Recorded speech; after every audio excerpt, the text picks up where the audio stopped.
Hi guys, it's Jess. Welcome back to my channel. I need to stop spinning around on this chair, otherwise you're all gonna get motion sick.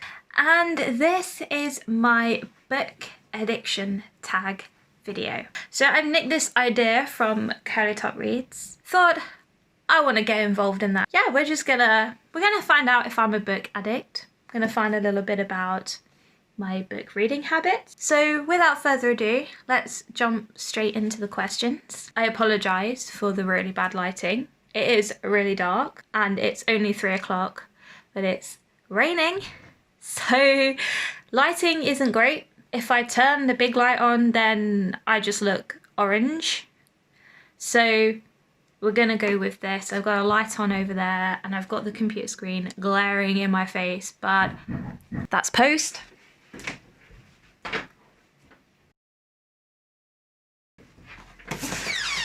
Oh my gosh, guys. Speaking of a book addiction, they've just dropped off some books that I bought the other day, but we're not here to talk about that right now. Oh my gosh, he knocked on the door so loud.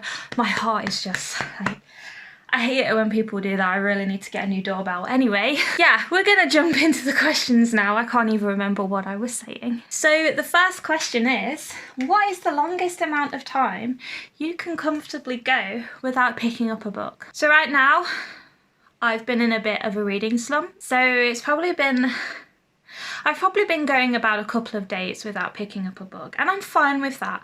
I'm trying not to put too much pressure on myself to read every day. I mean, I want to read every day, but some days just don't allow for it. Some days I'm just too busy. Some days I don't feel like it.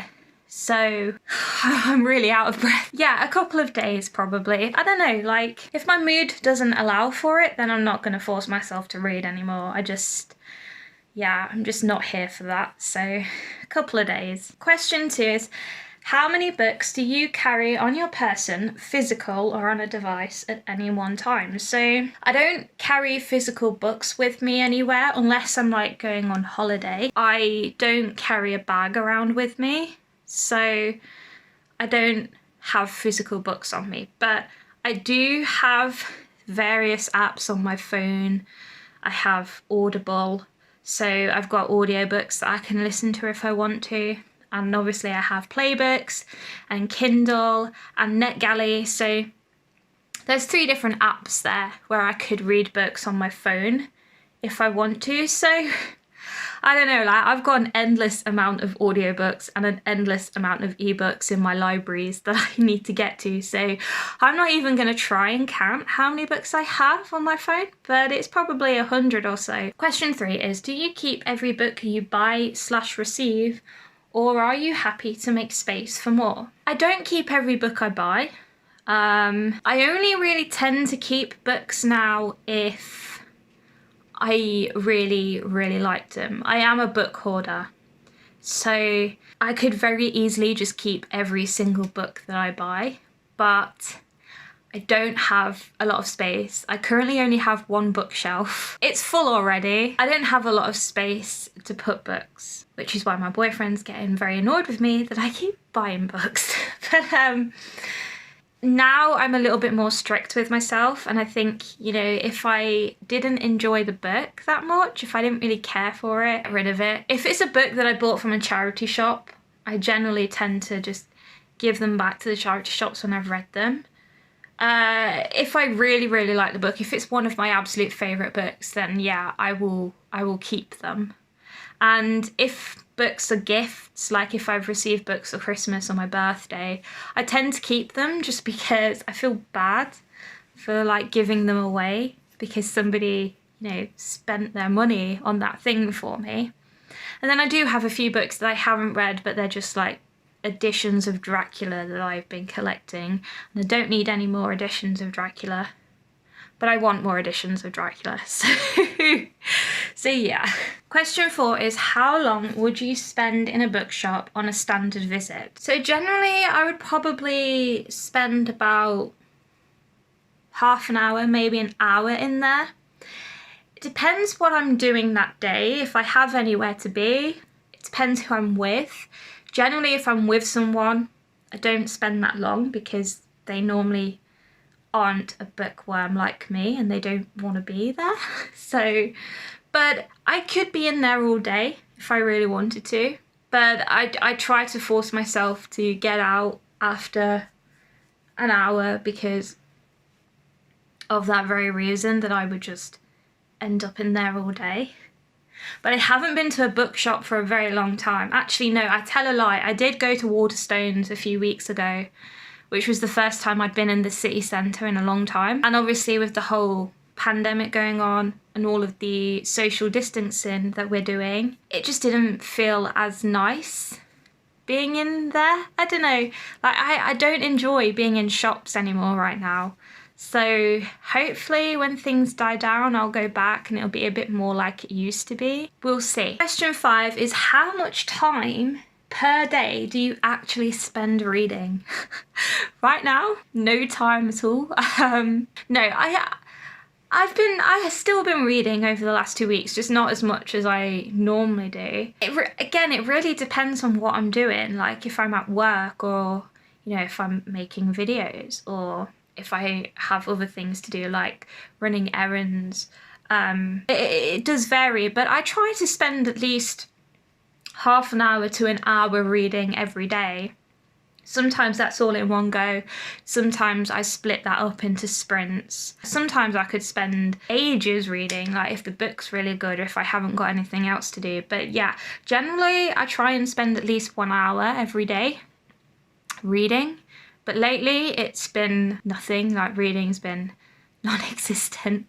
We're getting back into that. We're slowly getting back into that. Question 6 is, where does the task picking up a book fit on your to-do list? And I don't do to-do lists. I mean, look at me. Do I look like a person who does to-do lists? I'm scatterbrained. I'm the least organised person.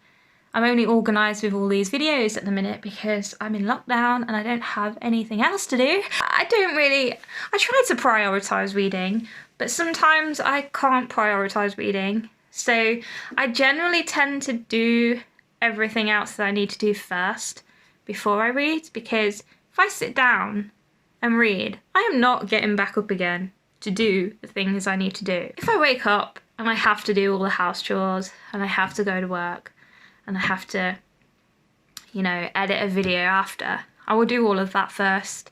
And then if I have time, I will read. But I ain't got time for to-do lists.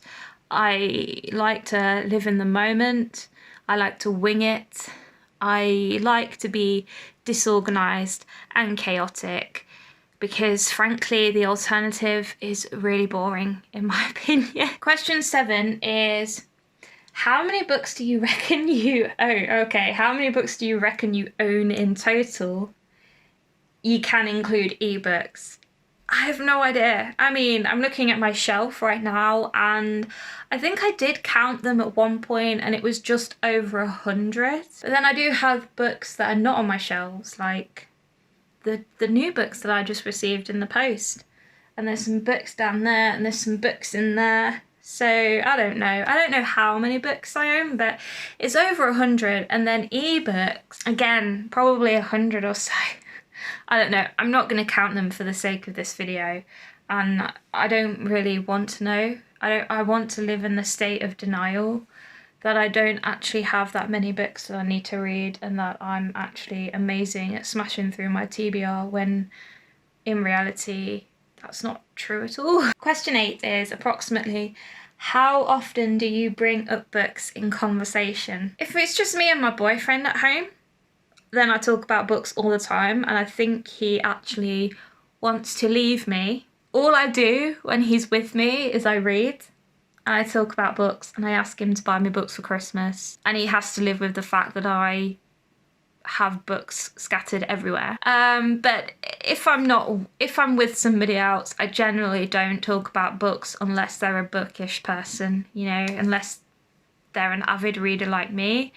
I'm pretty good at keeping control of my book obsession to the point where I don't bore someone to death with my love of Dracula.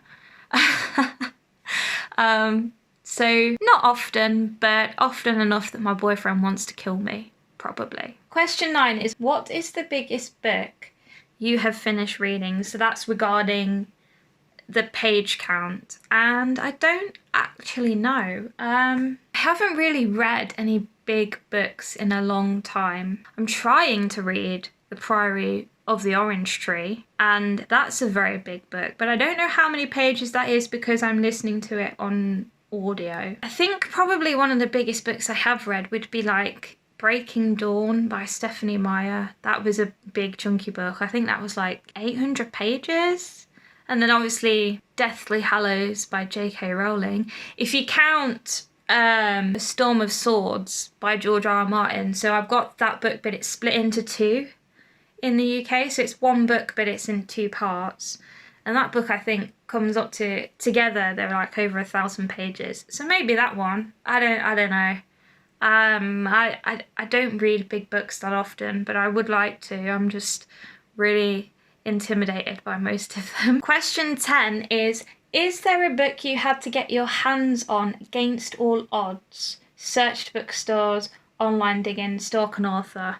I've never stalked an author. Who would do that? Who would stalk an author? Like, that's just not okay. No, I've never done that. Not really. I think, sorry, I just had to go and get it off my shelf, but I think this one maybe. So this is a biography all about Muse. They're one of my favourite bands in the entire world. I would die for them. I managed to find this by chance in a charity shop. Well, I didn't find it. My boyfriend found it. We were in the village and we were in charity shops just looking at books, and he pointed this out to me. And oh my gosh, I've been trying to get hold of that book for ages because I don't know why, but I've always struggled to buy this book online. Every time I went to buy it, it was like out of stock. It's not one of those things that was readily available for me to read. So I spent years trying to buy this book, and then I found it in a charity shop for £1, and I was just like, it's destiny. Question 11 is there a book you struggled to finish because you refused to DNF it? The Year of the Witching by Alexis Henderson. So this is a very recent read for me, and I started it on Halloween. It took me like 3 weeks to read the fucking thing. Not because I didn't enjoy it, it's a good book, but I just, at that point, I was in a very big reading slump. I just wanted to do everything else other than reading. But I didn't want to DNF it. I didn't want to stop reading it because I was so excited to read that book when it came out, and everybody said great things about it. So probably that one, but I struggled through it not because I wasn't enjoying it, but because of my own like volition, because I wanted to finish it. It's one of those things where I force myself to read, and I'm trying to stop doing that. But yeah, I'm gonna go back and reread that book at some point. I've not done a review for it because I didn't think it was fair to review it when I'd read it in such a bad mood. So it was good. I did enjoy it, but yeah, I will go back and reread it, and hopefully it will sit better with me. Question 12 is, what are 3 of your main book goals for 2021? The first one would be to read 52 books in the year, because I've been doing pretty well the last 3 years. I've smashed my goal every year, and I don't know how many books I'm going to read this year, but at the time of filming I'm nearly up to 40. So I'm doing pretty well. 52 books isn't that ambitious. It's only 1 book a week. And I generally, like lately I've been bashing out like 8-9 books a month. So that's pretty pretty doable, I think. So that's my first goal. My second goal is something that I've had planned for a while, and I'll talk about it in a future video in a bit more detail. But obviously I'm trying to diversify my reading a bit more. So I'm doing this thing where I'm going to be reading books set in different parts of the world, or books by authors from different parts of the world.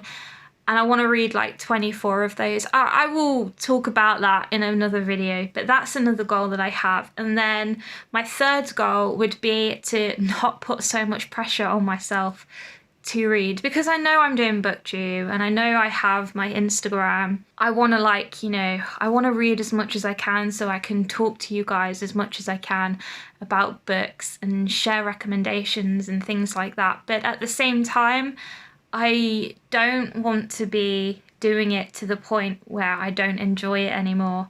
And 2020 has been a very weird year, and for about 3 or 4 months I just didn't read anything, and I felt so guilty about the fact that I didn't read anything. But honestly, looking back, like, reading's not important. It is important to me because it is a hobby of mine.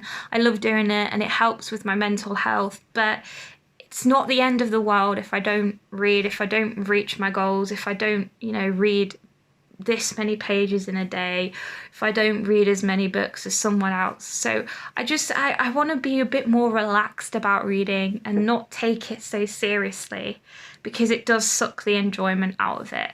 So those are my 3 goals, and I do have some more, but they only asked for 3, so we're not going to ramble on. Question 13 is, have you ever had the privilege of converting someone into a reader, either by inspiration or by your incessant nagging? Not really. I tried to get my boyfriend into reading, and I bought him a book several years ago. He's read about 30 pages of it, and he hasn't picked it up for about a year. So I tried and failed. He's just not into it. So, I mean, he reads graphic novels, so it could be worse. But I haven't really tried to persuade anyone to read. I mean, I can tell them the benefits of reading. I can give them, book recommendations. But ultimately, I've not had that privilege, unfortunately, and I probably never will. Who knows? We'll see what the future brings. And the last question is, describe what books mean to you in 5 words. So, what do books mean to me in 5 words? Escapism, creativity, love, adventure, and probably relaxation. Yeah, those 5 words. Escapism, creativity, love, adventure, and relaxation. Because those are the 5 things that books give to a lot of people. And those are the reasons why I would recommend reading in the first place. Yeah, I'm pretty happy with that answer. Alright guys, so that was my book addiction tag.